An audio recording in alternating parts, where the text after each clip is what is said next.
Good morning, Sam Macpherson with your ECU News update. The most controversial and greatest player in women's tennis will spend New Year's Eve in Perth. In a coup for West Australian tennis, Serena Williams will play at the 2019 Hopman Cup.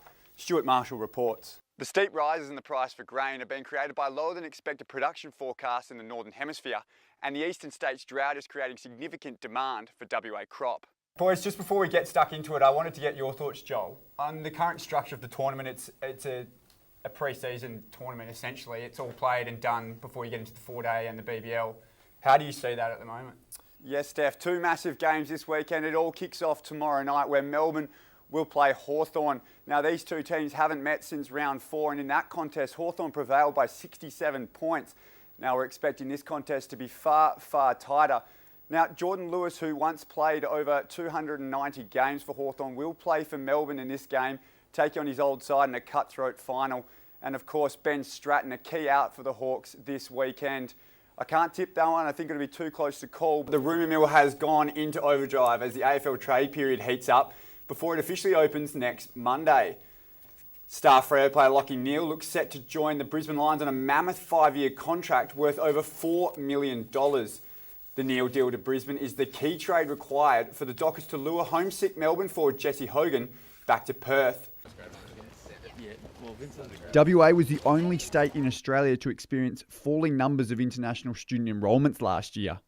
The government is keen to turn that around and introducing a number of key measures to address it. What we've done is we've put in place a special fund to deal with it. We've got a new graduate skilled migration list, which is about masters and PhD and other students. And we've appointed the ex-head of Navitas to head up Study Perth. The declining numbers are in stark contrast to the rest of the country, and most notably Tasmania, which saw its international student population grow 38%. However, the Premier maintains it is not because we've been removed from the regional sponsored migration scheme.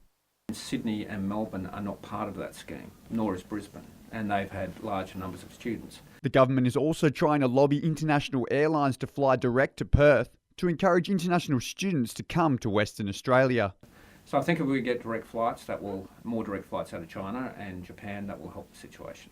Perth is still struggling to keep up with the eastern states' capitals. We're doing what we can to arrest the situation, but it is a difficult thing to compete with Sydney, Melbourne. In a long-ranging interview, the Premier also told ECU News WA was finally getting some funding relief from the Commonwealth. We've been, I think, very successful in getting more support out of the Commonwealth Government.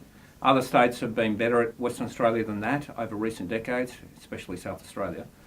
So we're playing a bit of catch-up, but I think we've been good at it. And he's happy that Matthias Cormann's pledge of $8.7 million will also save Moora Residential College.